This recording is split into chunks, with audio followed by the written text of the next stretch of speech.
Okay guys, welcome back. We're ready to put our bearing on. I wanted to show you this. This comes with a shim. This came off of the old, out from underneath the old bearing. And this shim has a recess in it. You can see that little lip there. So we have a decision to make. If you get lost, does the recess go up or does it face downward? And if you face it downward, there's a little lip here where there's a collar on there that a roller bearing, I'll show you, roller bearing sets on there. Okay, this is your synchronizer. So we put that down on like that. And we have this in neutral, so either gear can spin independently on the shaft. So if I slip this collar down, it would lock this gear. If I slipped it up, it would lock this gear, but I'm afraid if I do that, I might mess up the dogs that are underneath there. Let me just pull the synchronizer out. There's a little shifting dogs underneath there right here. They're held in with a big C-clip that goes around there. If you ever do this on your own, just take some pictures as you go. You can see there's three little recesses right here that go right where the dogs are. So that just sits there. And then our gear goes on, and nothing special, just drops right on.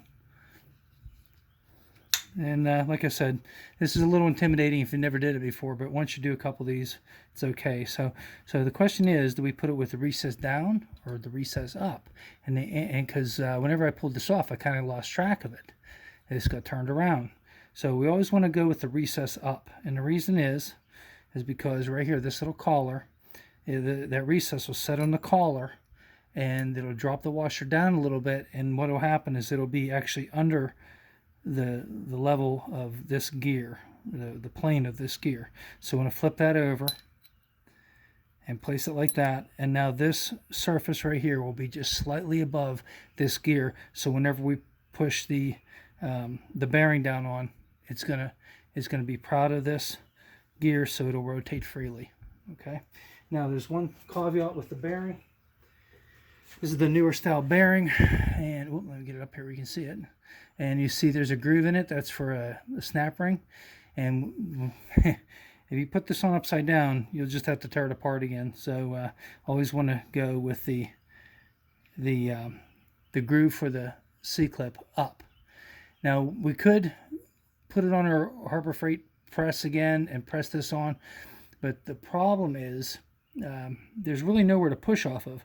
Like I can maybe push off of this bottom gear, set it in there like that, and then press this down, and that would be fine. I could put the bearing separator tool underneath there, I guess, and press it down. But we're going to show you an alternative method where all it is just a piece of 1.5" roll cage tubing, and it'll fit right on this surface right here just fine.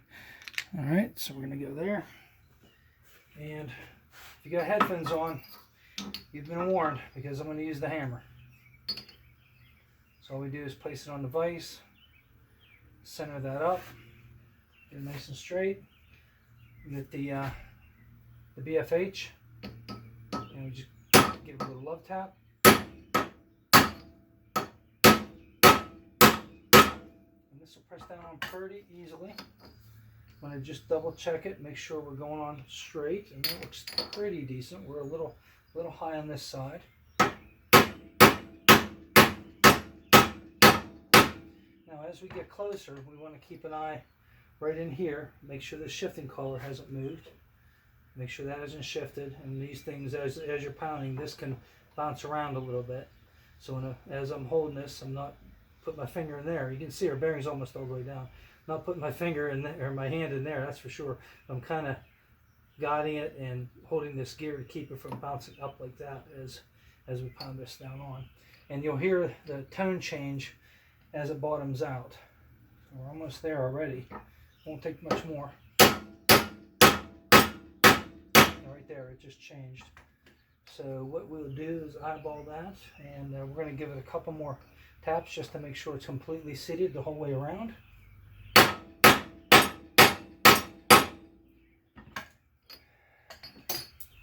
That's it. We're ready to roll. Now all we have to do is use that bearing separator tool and pull this off and put that collar on. But we'll save that. We'll save that for the next video. We're doing this in short little segments so you can get all the different steps. I don't really have any editing software, so you're subjected to all these little short videos. So thanks for watching. Like and subscribe.